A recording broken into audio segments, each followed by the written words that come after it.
सुमंत जी खाली रथ लेकर अयोध्या पहुंचे। लोग दौड़ दौड़ कर पूछते, मंत्री वर राम जी कहाँ हैं? राम लक्ष्मण और सीता जी को कहाँ छोड़ आए? सुमंत जी नीची गर्दन किए बिना बोले ही राजमहल की ओर बढ़ते गए।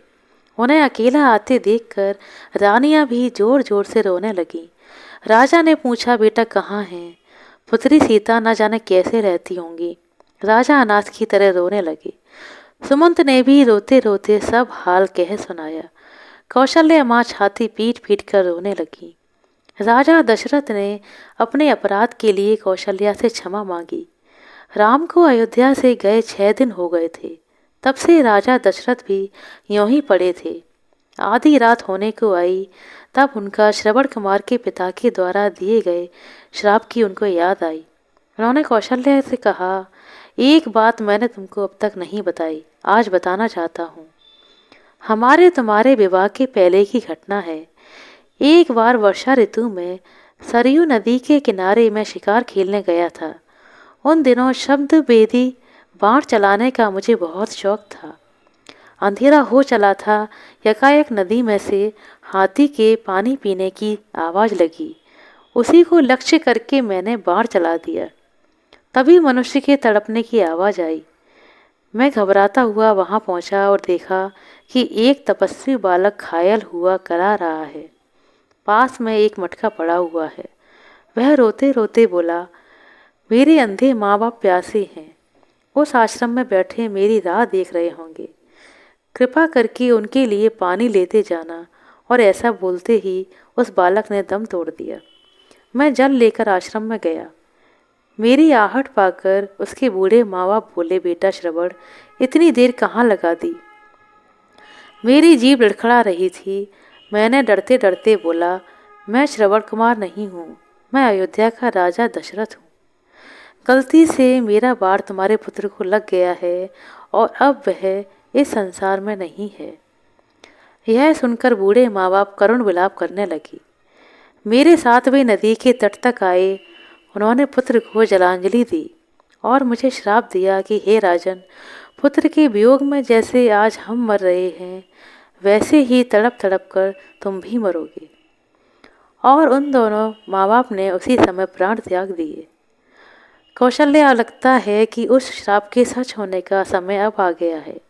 ऐसा लग रहा है मानो मेरे प्राणों को कोई खींच रहा हो। मैं मरते समय अपने प्यारे पुत्र का मुख भी ना देख सका। मैं बहुत अभागा हूँ।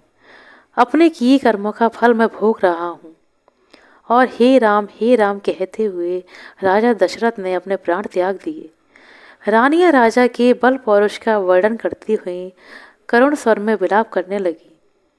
मंत्रियों ने राजा के शव को तेल से भरे कड़ाव में रखवा दिया। फिर मंत्री परिषद ने विचार करके भरत को बुलवाने का निश्चय किया। हवा की गति से चलने वाले घोड़ों पर दूत भेजे गए। उनसे कह दिया गया था कि केकई देश में पहुंचकर केवल इतना कहें कि आवश्यक कार्यवश गुरु ने भरत को तुरंत बुलवाया है। ननिहाल में भरत का मन उचट रहा था। तरह तरह की बातें उनके मन में उठ रही थीं। जैसे ही उनको दूत का संदेश मिला, वे अपने नाना मामा से विदा लेकर शत्रुघ्न के साथ अयोध्या के लिए चल पड़े। नदी पर्वत लांघते हुए 8वें दिन वे अयोध्या आ पहुंचे। नगर में चारों ओर सन्नाटा पसरा था। बाजार बंद थे। नगरवासी भरत को देखकर मुंह फेर लेते थे। भरत घबराए हुए अपनी माता के महल में गए और ननिहाल का कुशल समाचार बताकर पिता और भाई राम के बारे में पूछने लगे। केकई ने हंसकर कहा, तुम्हारे पिता तो स्वर्ग चले गए। वे इस पृथ्वी का सुख भोग चुके थे। उनके बारे में चिंता ना करो। भरत फूट फूट कर रोने लगे। फिर उन्होंने पूछा, भाई राम कहाँ हैं? केकई ने हंसकर अपने वरदान तथा राम लक्ष्मण और सीता जी के वन जाने की सारी बातें कह सुनाई। वह बोली, बेटा भरत, मैंने तुम्हारे लिए ही तो सब कुछ किया है। अब चिंता छोड़कर अयोध्या की राज्य लक्ष्मी का भोग करो। भरत को माता केकई पे बड़ा क्रोध आया। वे बोले, पापिन, तूने यह क्या किया? इक्ष्वाकु वंश की तूने नाक काट दी, और ऐसा ही करना था तो मुझे जन्म लेते ही क्यों न मार डाला। इसी बीच राज्य के मंत्री भी वहां आ गए थे। उन्हीं के सामने उन्होंने माँ कैकेयी को बहुत भला बुरा कहा। वे बोले, मंत्रियों, आप भी मेरी बात सुन लें। मेरी माँ ने जो भी कुछ किया है उसमें मेरा कोई हाथ नहीं है। मैं शपथ पूर्वक आपको यह बताता हूँ।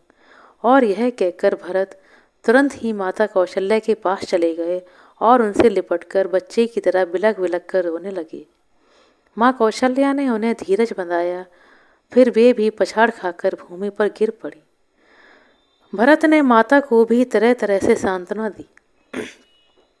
रात भर भरत पिता और भाई राम की याद कर करके रोते रहे। उन्होंने माता के सामने सैकड़ों तरह की सौगंध खाई और कहा कि जो पाप कर्म कैकेयी ने किया है उसका मुझे तनिक भी पता नहीं है। जिसकी सम्मति से यह हुआ है उसकी भी बुरी गति होगी। सवेरा होने पर राजा दशरथ का चंदन की चिता पर दाह संस्कार किया गया। भरत ने सब अंतिम संस्कार गुरु के बताए अनुसार विधिवत तरीके से किए। अगले दिन मंत्रियों और नगरवासियों को बुलाकर भरत ने कहा, अयोध्या का राज्य सबसे बड़े भाई राम का ही है। हम आप सब भी उन्हीं के हैं। राम को लौटा लाने के लिए कल मैं चित्रकूट जाऊंगा। आप भी चलें, माताएं भी चलेंगी और प्रजा भी चलेगी, साथ में चतुरक्षरी सेना भी रहेगी। गुरु वशिष्ठ जी से भी मैं चलने के लिए प्रार्थना करूंगा। इस तरीके का था भरत और राम प्रभु का प्रेम।